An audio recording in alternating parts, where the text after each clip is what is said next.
Should you get travel insurance before your next trip?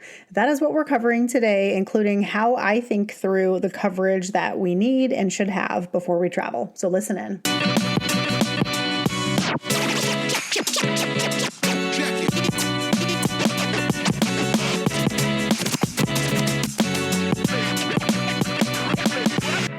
Hi, I'm Rhea. And I'm Dwayne. And we are your hosts of the Travel Party of Five podcast, where we share how we travel as a family of five around the world. We will also share how we use points and miles to travel as affordably as possible and sometimes even completely free. So if you're wanting to travel more with your family, but you're not sure how, we'd love for you to listen in. So welcome to our podcast, where we hope you learn a thing or two to get you closer to your next trip.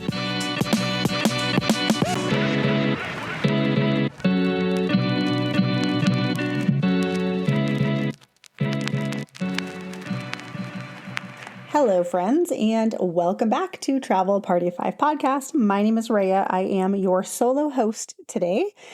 And first of all, if you are new, thank you so much for joining and listening along. Today we're talking all things travel insurance. This has been a well-requested episode on Instagram, and I figured it was timely because we just had to submit our second claim through the travel insurance that we typically use. And I literally just got a response back from them last night, finally. And so I'm going to share all the details with you today. Before we jump into it, I do have to say this is going to be a little bit of a quick and dirty episode, or at least that's my intention, because in less than 12 hours from now, I will be on a plane to a work conference, and I have not only have I not packed, but I have not even gotten down my suitcase yet. So I still have a lot to do. It is very late at night, and here we are. But I needed to record this before I left because I won't be home tomorrow, which is Sunday. So anyways, okay. Let's jump into travel insurance. I do want to give a couple of disclaimers. So first and foremost, I am not an insurance expert or anything like that. So take everything that I say today with a grain of salt. I am predominantly just going to be sharing my thought process and how I think this through, and understanding that your situation may and likely be different than ours. And, there are likely other factors that go into it. So before you either plan to utilize any of the coverage that I talk about today, please do your due diligence and read through all of the terms and conditions and bylaws and whatever else to make sure that you fully understand the policy or the the credit card coverage or whatever it may be. Second of all, I am going to be talking about some credit card insurance coverage, but I am not going to read word for word from the terms and conditions. I'm going to be very high level. And so again, always verify, because things change all the time. And so I'm going to be going off of the knowledge that I have. But again, if you are planning to use a certain card or whatever as coverage for your family, please make sure that you are reading all the terms and conditions before you do that. Okay, so the way that I think through travel insurance is kind of like in four different buckets. So there is coverage from credit cards. There is a travel plan that you buy yourself, whether that be a plan for a specific trip or like an annual plan. Then there is evacuation coverage. And then after all of those things, there is like your regular health insurance. So those are kind of the four puzzle pieces, if you will. And I think it's up to everybody to decide which of those puzzle pieces they need for themselves and their family and their situation. Obviously, if you have a family member who's more medically complex, then obviously you probably want to get more coverage versus maybe, someone who doesn't, who needs less. Here's a little bit of history on our travel insurance. And then I'm going to, at the end, we'll share kind of how I think through this and which coverage we have and don't have. When we went to Costa Rica, which was in 2024, I believe, that was our very first international trip as a family that we took the kids on. And about a month and a half before we took that trip, I, on a whim, decided to buy a plan through Allianz specific for that trip only. And that was our only international trip that we took that year. And I bought the plan literally on a whim. Actually, that's not true. I was going to say I've never bought travel insurance before in my life. I did buy it one time when I went to Bali. That was in 2018, and that was just me and my mom on that trip. I did buy a plan, I think through World Nomads for myself. For the Costa Rica trip, though, however, I bought a plan through Allianz. I think it was a couple $100s to cover all 5 of us for the 10 days or so that we were gone. And we ended up using it, which was unexpected, but I was so glad that I had made the decision to buy it. And the experience ended up being pretty easy. So I had a good viewpoint of travel insurance, at least through that company. And I'll talk more about them later. But I just want to I hope that this episode prompts you to think through maybe your next trip or trips coming up and thoughtfully make sure that you have the amount of coverage that you're comfortable with. Because I think with families, the more people that you are traveling with, the more likely your chances are of things going wrong or something happening, someone getting hurt, someone breaking a bone, all of those things. I also think that the more often you travel, the more likely things are to go wrong, right? That's just the law of probability. And then the third thing that I think through is, are we staying domestic within the United States or are we traveling internationally? Because that also changes my viewpoint on the coverage as well. So let's briefly talk about that, and then I'll jump into some credit card coverage and some other things. So for us who are predominantly booking flights and hotels with points and miles, it is fairly easy to cancel those things and get your points back for the most part if you are traveling domestically. On top of that, domestically, I find it generally acceptable to utilize your medical insurance anywhere you are in the country. Now, we have a medical insurance plan through one of our employers. It used to be my employer. Now it's through Dwayne's employer. So, it's a certain amount is taken out of our paycheck or his paycheck every pay period. And that gives us our insurance. If you have a plan that is like a state plan, like a Medicaid or a Medicare, then I think you need to confirm your coverage and, whether or not it works out of state, because I'm not as familiar with that sort of thing. So if you do have one of those, just double check. But as a rule, if we were only doing domestic travel, I likely would not spend any additional funds on any sort of travel insurance plan. That is my personal comfort level. So I generally only do it when we're traveling internationally, which the last couple of years, we have almost exclusively traveled internationally. And so it feels absolutely like a good decision to have an annual plan, which is what we have. And we'll get to that next. But I think if you're only traveling domestically for the next year or two or whatever, obviously it's up to you and your comfort level, but I don't know how important travel insurance is in that scenario. Okay. Now, the first layer of coverage that I think about after my own private medical insurance, right, is insurance through a credit card.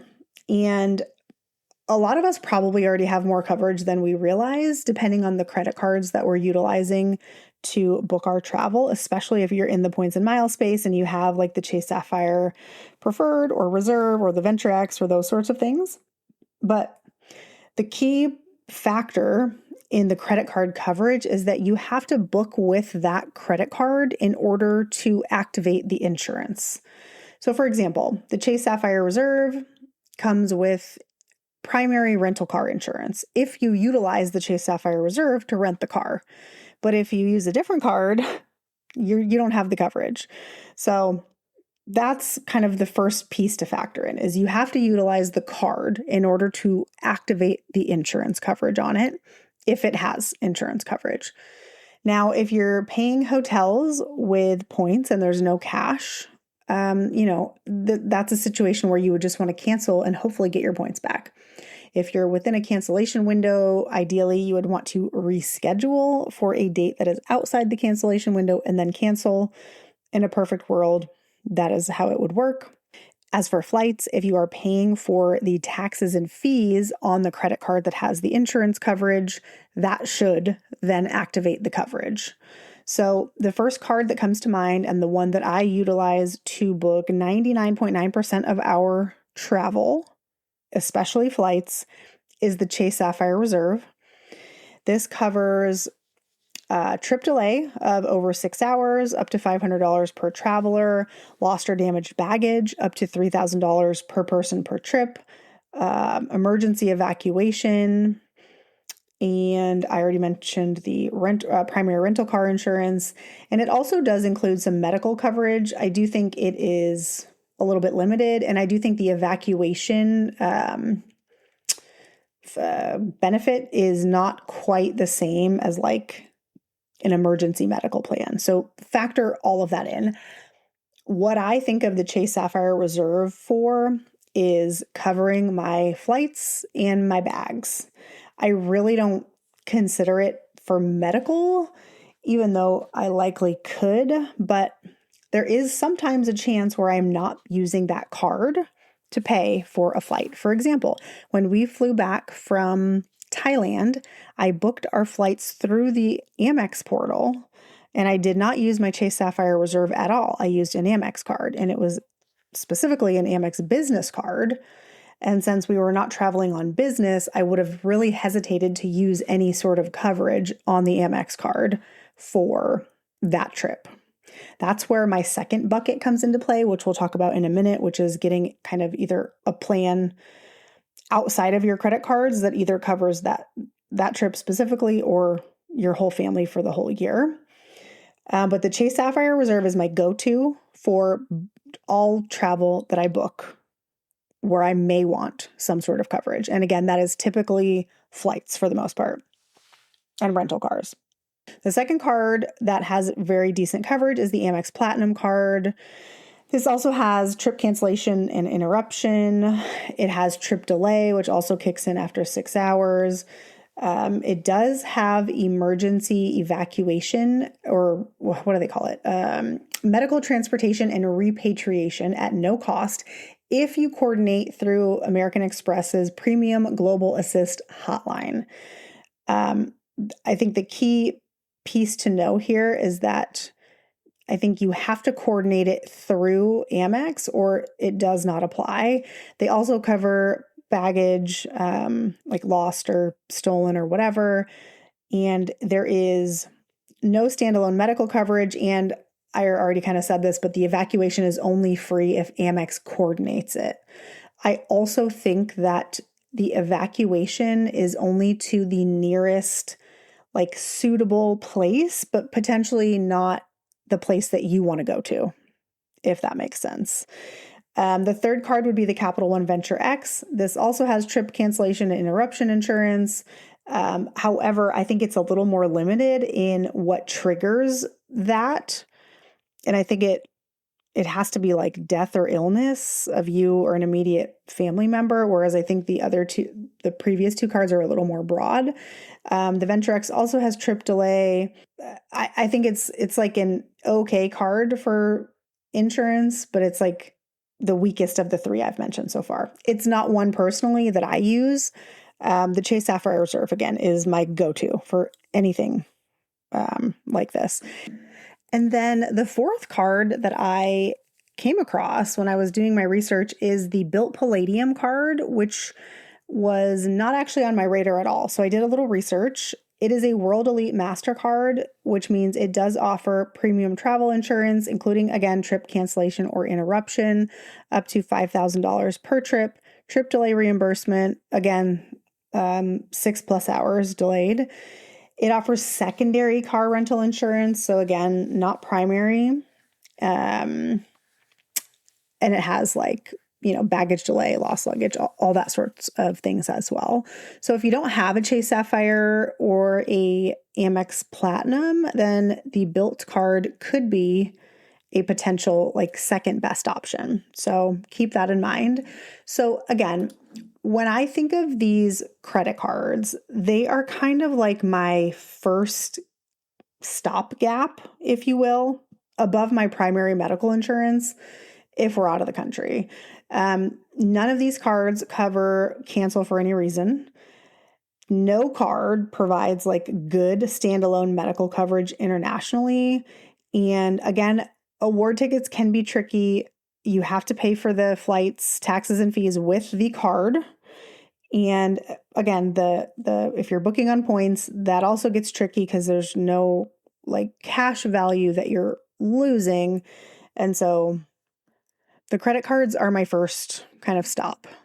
My second stop is either getting a separate travel insurance plan, either specific to one trip or covering your whole family for the whole year. So we, for the last 2 years, have purchased an annual policy through Allianz. And Allianz is the company that I, on a whim, bought the insurance for our Costa Rica trip through, and had a pretty seamless experience submitting the claim to them, and actually called them in Costa Rica from the urgent care when the doctor told us that my son needed an ultrasound. As a side note, if you are a new listener, which we have a lot of new listeners recently, which is amazing, and hello and welcome. If you have not heard this story, we covered it completely in our Costa Rica Manuel Antonio Part 1, I believe. And it was a whole saga. It it was very traumatic for my son, honestly. And we ended up needing to go to a private hospital, we tried to go to a private hospital, but because he needed an ultrasound, but they were closed that day and it couldn't wait. So then we had to go to a public hospital in Costa Rica where none of us speak Spanish fluently, and only one adult was allowed to go in with him. And I had to communicate back and forth with this sweet, sweet nurse using Google Translate. And like, bless her heart, because she really took care of us and helped us, because it was such a different experience than how it works in the United States. And it was just all in all a very scary experience. And if you want to hear all the details, you can go back and listen to that episode. However, the travel insurance was very helpful and made sure, along with the urgent care doctor, that we had everything that we needed to submit the claim. And I did submit the claim and it was completely fine. There was no pushback. It got paid out. Like, absolutely a fantastic experience. And since that was our only international trip that year, I only bought the coverage for the 5 of us for that specific trip. However, because we had such a good experience with them, and I knew that the next year we had, that was the year we traveled internationally like 4 times. And so I bought the annual plan for all 5 of us because that was significantly cheaper than doing like per trip. I think it ended up costing $500, maybe even a little less, maybe $490 or something like that for all 5 of us for 12 months of coverage. And you want to read through the coverage and what they cover because they do have a few different options. I'm pretty sure that we just chose like the basic one. Actually, the one that we have is the Premier. So they have 3 different levels. I'm a little unclear. Like, the basic one that they have costs more money than the Premier, which is the one that we have. So I don't know if that's like a weird error, or maybe because there's 5 of us, maybe we get some kind of a discount. I don't really know.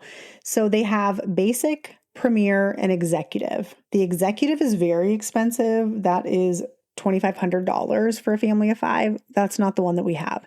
The one that we have is the Premier plan. It covers all 5 of us. The cost is $485 for the entire year, and it is a rolling calendar basis. So if you purchase it on like May 8th, it's going to cover you. I think it takes a couple days for the coverage to kick in, and then it'll cover you through, I don't know, I assume May 8th of 2027 or something very close to that. This plan covers a trip length of up to 90 days. It has $2,000 per year trip cancellation. You can change that limit if you want, but it will increase your premium, obviously. It has $50,000 in emergency medical per insured person per trip, and it has emergency transportation per insured person per trip. And so that's the plan that we have. There's also baggage loss or damage, baggage delay, travel delay, rental car damage and theft, and travel accident coverage. They have a 24-hour hotline assistance, all those things. So remember, our first layer is the credit cards and the coverage that they offer. So the way that I think of it is the credit cards are covering the kind of the baggage and the flights and that sort of thing. And then the Allianz policy or others, right? I've also used, I think I mentioned World Nomads before. There are a couple of others. And so do your own search and figure out which one is going to be best for your family. The reason that we have used and continue to use Allianz is now both times that I've had to file claims with them, I've had a very good and easy experience. And so that's just the one that we prefer, but obviously do your research and choose whichever one you think is going to be the best fit for your family. So the Allianz policy on top of the credit card coverage is, I think of it more for medical. They have pre-existing condition waivers that you can get. I do think you have to purchase the plan within 14 to 21 days of your paying your first trip deposit or flight or whatever. Again, they have single trip or annual plans, which we talked about. And they offer evacuation and repatriation coverage up to $1 million, depending on the plan that you choose. Now, they also have cancel for any reason, but that is an upgrade and is not standard. So I want to be clear about that. We do not have the cancel for any reason addition. Cancel for any reason generally means that, because a lot of times insurance won't cover for things like acts of war or that sort of thing, because there's no one can control that. But cancel for any reason would cover you in that scenario. So the Allianz version specifically, if you add on the cancel for any reason, it will reimburse you for 80% of any non-refundable costs, which I think the industry standard is 50 to 75%. So I do think 80% is fairly good. You can cancel as late as the day of departure. But again, you have to add this on within 14 to 21 days of your first trip deposit. So you cannot add it on later, like when you're nervous that something might happen. The only gap that I think maybe they have is they don't cover like extreme sports of any sort. What is considered an extreme sport? If I'm being honest, I don't know. I haven't looked into it. So if you are someone who is, I don't know, like base jumping, what's it called when you jump off the side of a mountain? If you're doing those sorts of things, like probably you should read the terms and conditions, because probably it's not covered. And then the evacuation and repatriation, this is what I mentioned earlier. It will take you to the nearest appropriate facility, but not necessarily the hospital of your choice in your hometown. So again, we're at our second layer. If we want to get to the hospital of our own choosing in our own hometown, then we need to add on the evacuation coverage. So Medjet is probably the most popular example of this, but there are others as well. So Medjet is a membership that you can purchase. We do not have this and likely will not purchase this in the near future, but it is a membership and it's not insurance. So it activates when you are hospitalized and at least 150 miles from home. It covers a hospital-to-hospital medical transfer to the hospital of your choice, regardless of medical necessity. It is an all-expenses-paid air medical transport, both domestically and internationally. So if you have, again, like a medically complex family member, this might be a good add-on for you. They have annual family plans that are, again, different levels, similar to, the Allianz plans. They have, I think the lowest one is $425 a year. And then there's like a next level up that's a little over $600 a year, and no pre-existing condition exclusions if you're under 75. So that's great. So again, if you're traveling maybe for a long period of time, or again, have a family member that you're concerned about, maybe you're traveling with a grandparent or whatever, maybe this is another good add-on for you to have. And again, there are other companies that do this. I think another one is called EA Plus, and then there's also Global Rescue. The EA Plus might be a more affordable option than Medjet. I think Global Rescue is maybe more for like adventure and remote travel. Like, I don't know how applicable that is, but my notes say that it includes field rescue by military trained teams. So probably most of us don't need that, but Medjet or EA Plus are potentially good options. So that would be kind of like the third level that I would go to if needed. Again, I want to be clear, we do not have that insurance. And then we talked about cancel for any reason with the Allianz piece. You should be able to add this onto any standalone policy, but it's not something that's available through any credit cards. And I think if you have maybe you're booking an African safari, okay, and maybe it's a big cash outlay out of pocket, this is a situation where I would consider cancel for any reason insurance as a rider to my policy. So I think it just depends on what upcoming travel you have and whether or not to consider adding that on. But I think that it could make sense if you are spending a lot of money, or maybe it's like a cruise or something, and you're spending $10,000 or $15,000. Like, that's a lot of money, and I would rather get back 80% than nothing. So something to keep in mind. I think, again, short domestic trips or fully refundable bookings, like not as big of a deal, especially if you are booking with points, like most of us are for most of our trips. So if you are just doing like some domestic road trips, then I would just use my regular health insurance and I wouldn't do anything else.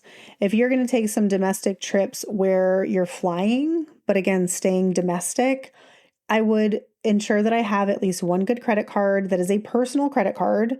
I really get concerned about using a business credit card when I'm traveling for personal reasons.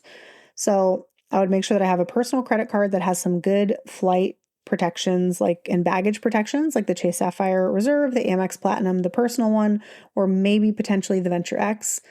And I would be fine with that.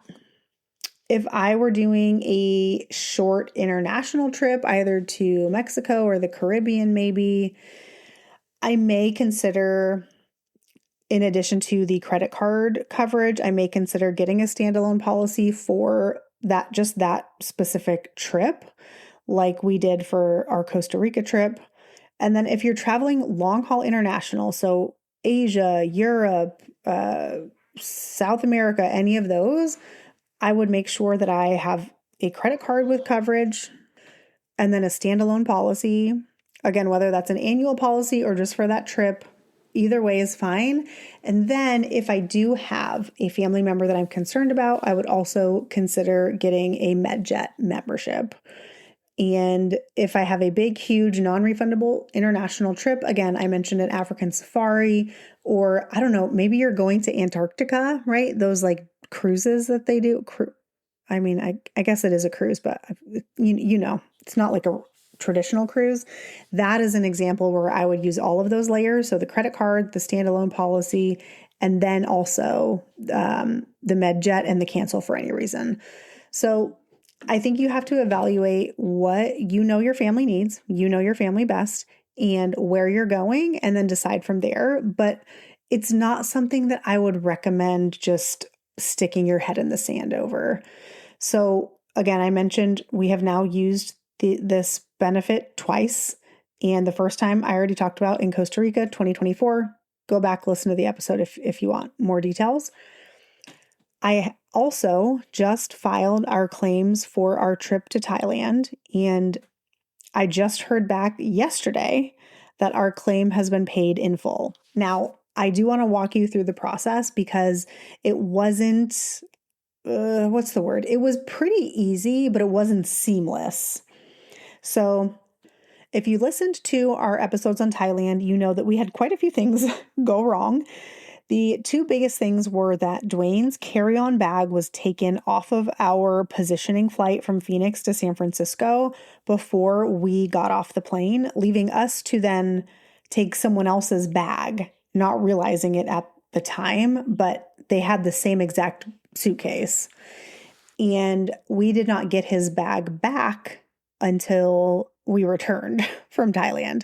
We were on the flight about probably 5 or 6 hours in to our 17-hour flight from San Francisco to Singapore when we got the email from American Airlines that they had found his bag. His bag had been returned by the person who took it. However, at that point, we are on our way to Thailand and, we're going to be there for 2 weeks. And because the airline did not lose the bag, our options are to either have them hold it, have them ship it, or have them discard it, get rid of it.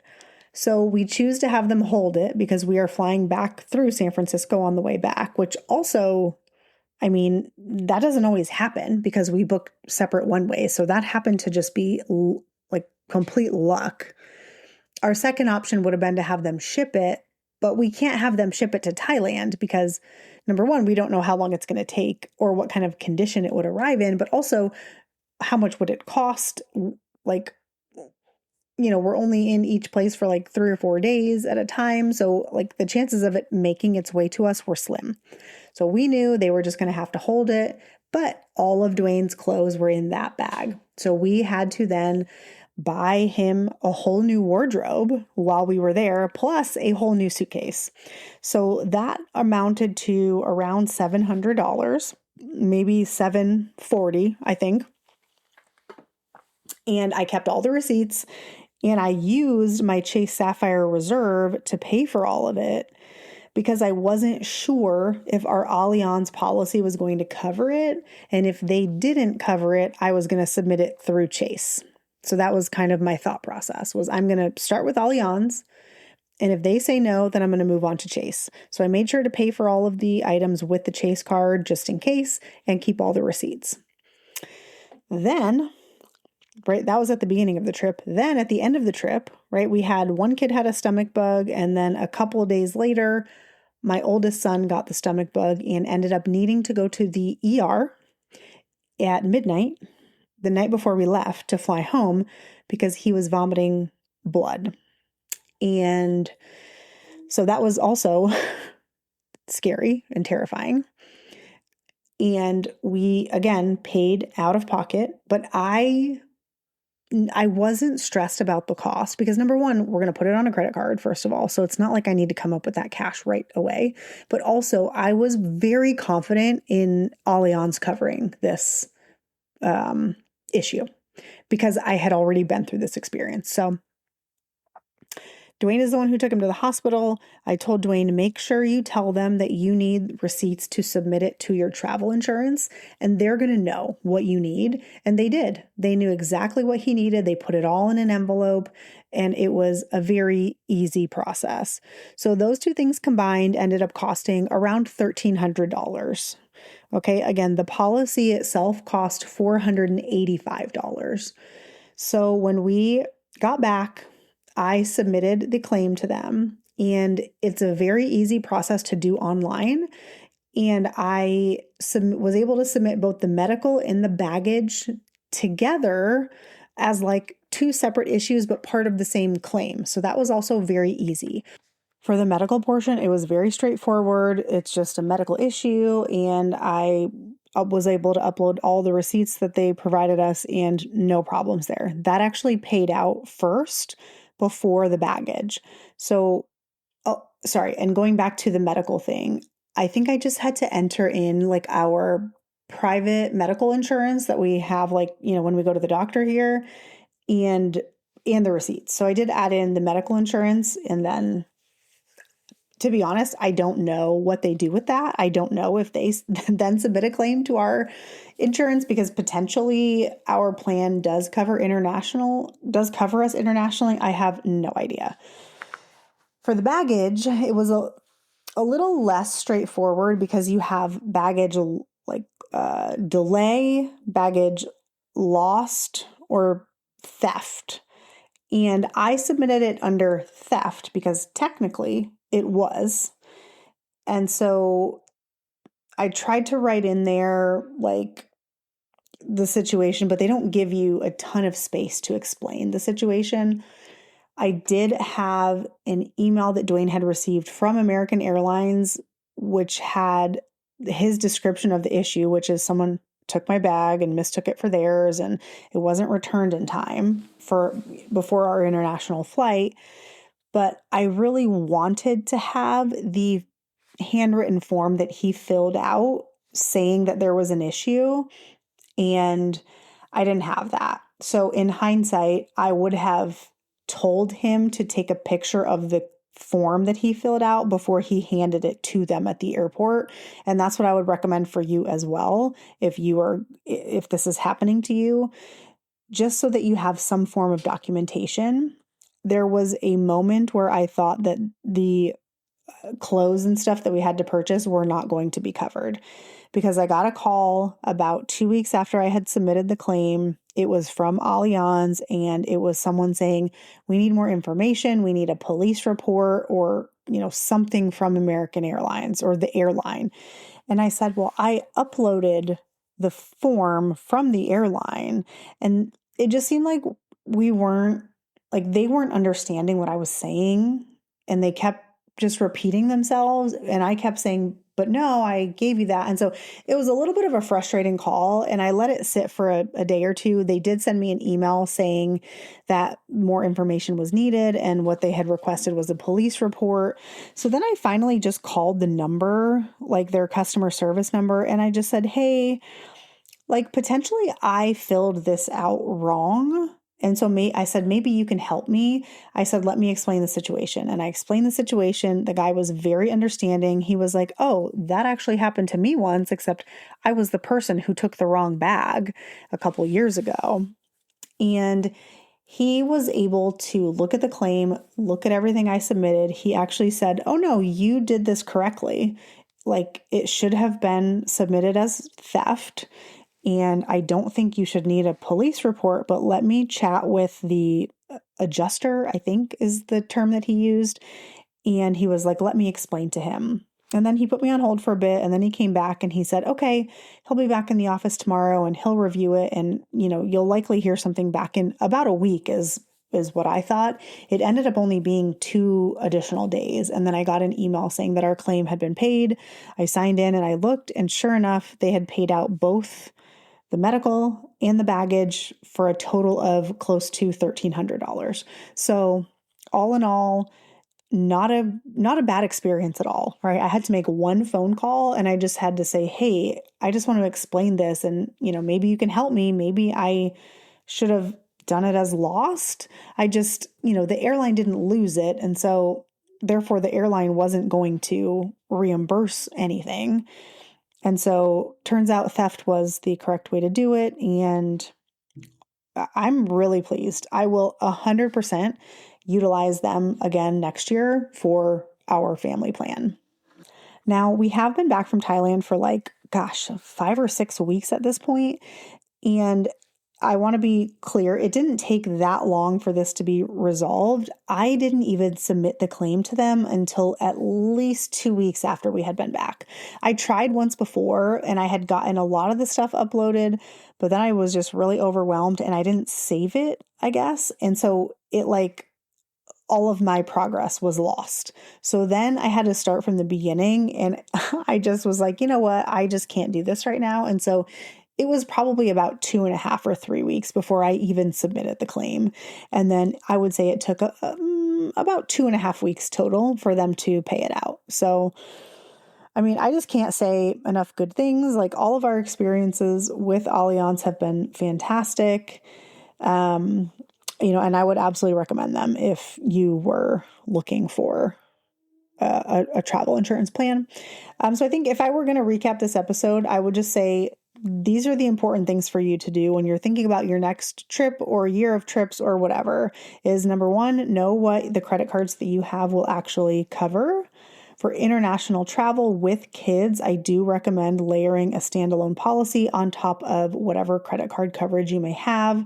And then for longer haul or medically complex family members, consider adding on Medjet or cancel for any reason insurance.